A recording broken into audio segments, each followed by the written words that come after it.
പ്രതീക്ഷിച്ച പോലെ മന്ത്രിസ്ഥാനങ്ങളൊന്നും ലഭിച്ചില്ല. സ്പീക്കർ സ്ഥാനം പോലും ലഭിച്ചില്ല. എങ്കിലും TDP സഹിച്ചു. പക്ഷേ ഇനി അങ്ങോട്ട് സഹിക്കില്ല എന്ന മട്ടിലാണ് TDPയുടെ പോക്ക്.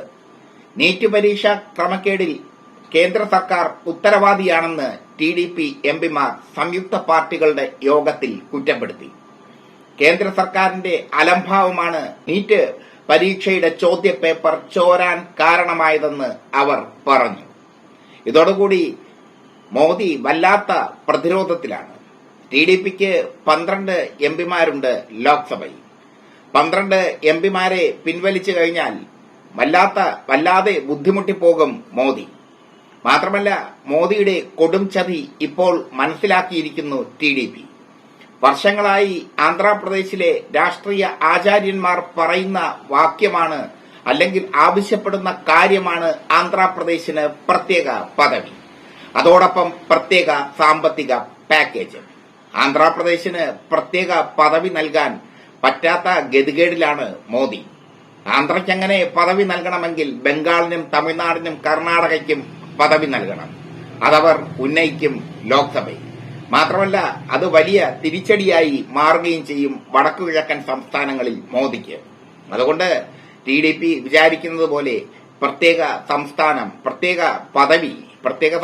എന്ന പദവി ലഭിക്കത്തൊന്നുമില്ല. സാമ്പത്തിക പാക്കേജ് വല്ല ഞഞ്ഞാപിഞ്ഞ ഇട്ടുകൊടുത്ത് മോദി ഒതുക്കും.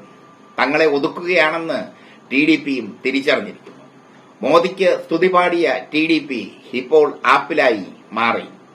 ആന്ധ്രയിലെ ജനങ്ങളെ അഭിമുഖീകരിക്കാൻ കഴിയാത്ത വൈഷമ്യത്തിലാണ് മുഖ്യമന്ത്രി ചന്ദ്രബാബു നായിഡു. TDP BJP കൂട്ടുകെട്ട് കഴിഞ്ഞ നിയമസഭാ തെരഞ്ഞെടുപ്പിൽ ഉജ്ജ്വലമായ വിജയമാണ് നേടിയത്. ഇന്ത്യ മുന്നണിയെ തകർത്തു കളഞ്ഞതും ആന്ധ്രയിലെ TDP മുന്നേറ്റമാണ്. TDP മുന്നേറ്റം നടത്തിയപ്പോൾ പ്രചരണ ആയുധമാക്കിയത് ചന്ദ്രബാബു ജനങ്ങൾക്കിടയിൽ പ്രചരണ ആയുധമാക്കിയത് ആന്ധ്രാപ്രദേശിന് പ്രത്യേക പദവി ലഭിക്കും എന്നായിരുന്നു, താൻ കൊണ്ടുവരും എന്നായിരുന്നു. പക്ഷേ ആന്ധ്രാപ്രദേശിന് പ്രത്യേക പദവി നൽകില്ല മോദി, അത് തെളിഞ്ഞു കഴിഞ്ഞു.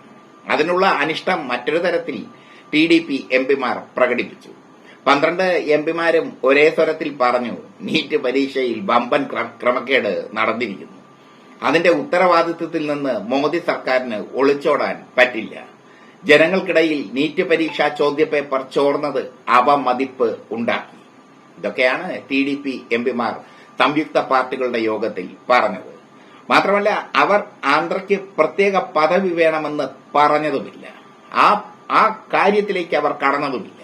TDP എംപിമാരുടെ കുറ്റപ്പെടുത്തൽ മോദിയെ വളരെ സമ്മർദ്ദത്തിലാക്കിയിരിക്കുകയാണ്. കാരണം TDP ആടി നിൽക്കുകയാണ്. BJPക്ക് പിന്തുണ പ്രഖ്യാപിച്ചത് അബദ്ധമായി എന്നവർ തിരിച്ചറിഞ്ഞിരിക്കുന്നു. അവർ ആഗ്രഹിച്ചതൊന്നും നടന്നില്ല. ചന്ദ്രബാബു നായിഡുവിന്റെ ബന്ധുവായ BJP നേതാവ് പുരന്ദരേശ്വരിയെ സ്പീക്കറാക്കാൻ നായിഡു ആഗ്രഹിച്ചു. പക്ഷേ ഓം ബിർളയാണ് സ്പീക്കറായി മാറിയത്. ചന്ദ്രബാബു നായിഡു മുന്നോട്ട് വയ്ക്കുന്ന അജണ്ടകളൊന്നും മോദി നടപ്പാക്കുന്നില്ല. ഈ സാഹചര്യത്തിൽ മോദിയെ ഏത് രീതിയിൽ നേരിടണമെന്ന് രാഷ്ട്രീയ വിദഗ്ധനായ ചന്ദ്രബാബു നായിഡുവിന് അറിയാം. ഒന്ന് പാലം വലിച്ചാൽ അപ്പോൾ വീഴും മോദി സർക്കാരെന്ന സത്യവും ചന്ദ്രബാബു നായിഡുവിന് അറിയാം. ഇനി ആന്ധ്രയ്ക്ക് പ്രത്യേക പദവി ലഭിച്ചില്ലെങ്കിൽ ചന്ദ്രബാബു നായിഡുവിന്റെ തനിനിറം മോദി കാണും. എന്തായാലും മോദിയുടെ കൊടും ചതി TDPക്ക് അസ്വസ്ഥത ഉളവാക്കിയിരിക്കുന്നു. അതുകൊണ്ട് തന്നെ നീറ്റ് പരീക്ഷാ ചോദ്യപേപ്പർ ചോർന്ന സംഭവത്തിൽ അവർ മോദിയെ സംശയത്തിന്റെ വിരൽ മുനയിൽ നിർത്തിയിരിക്കുന്നു.